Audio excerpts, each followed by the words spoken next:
Here's the situation in England, as there is a push to ban, quote, conversion therapy. And no one that I know of anywhere in the world practices what the critics are talking about. Rather, what we're talking about is sitting with someone with unwanted same-sex attraction or gender identity confusion and helping them get to the root of their struggles. So let me just take you into some dialogue here with an evangelical leader in England, Peter Linus.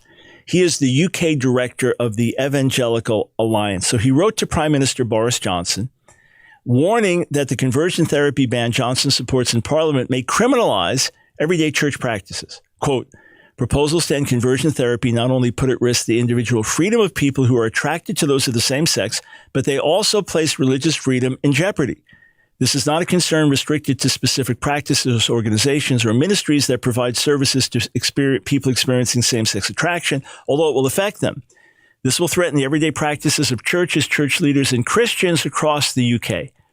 He says an expansive definition of conversion therapy and a ban along such lines would place church leaders at risk of prosecution when they preach on biblical texts relating to marriage and sexuality.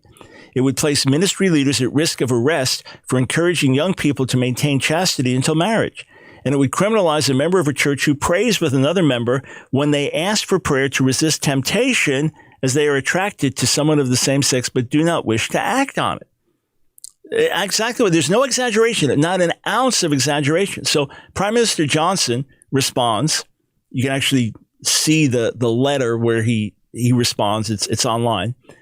So Johnson says this: I absolutely want to end the scourge of gay conversion therapy, which has no place in our society. Now, again, in this exaggerated form that doesn't exist.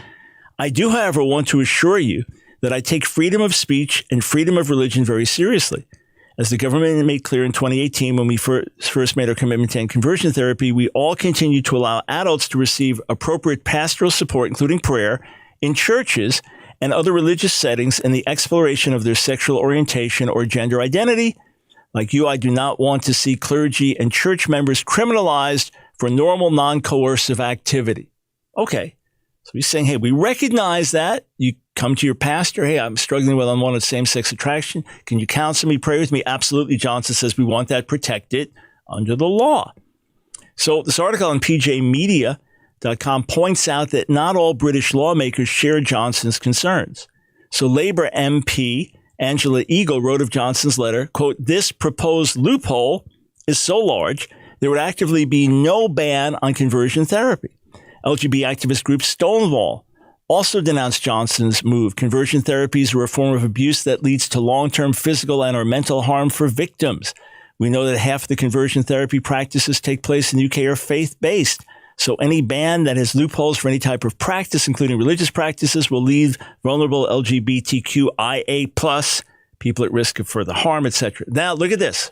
Matthew Heinemann, co-founder of the group Ban Conversion Therapy, took to The Independent, so a large UK publication, and he described his own experience, what happened to him, losing his missionary job because he was openly gay. And he says, for many, refusing conversion therapy means losing your family, faith, community, career, friends, your entire life.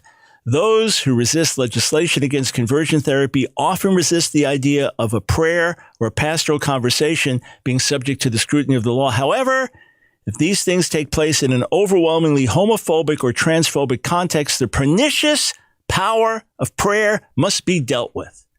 There you have it. If you believe that God has a better way for someone who is same-sex attracted or struggling with gender identity confusion, and you say, based on Scripture, we want to pray and help you find freedom and new life, that is the pernicious power of prayer, and it must be dealt with. You shall not pray. That's what's coming, friends. We've warned you for years. Those who came out of the closet want to put us in the closet. This is yet another example, but spelled out more graphically than I've ever seen. There you have it. Black and white in front of your eyes.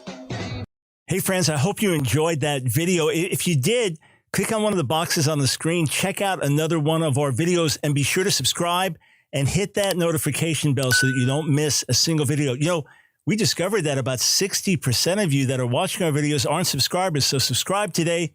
doesn't cost you a dime. And if you want to support our work, Line of Fire, and all the things that we do, follow one of the links on the screen below.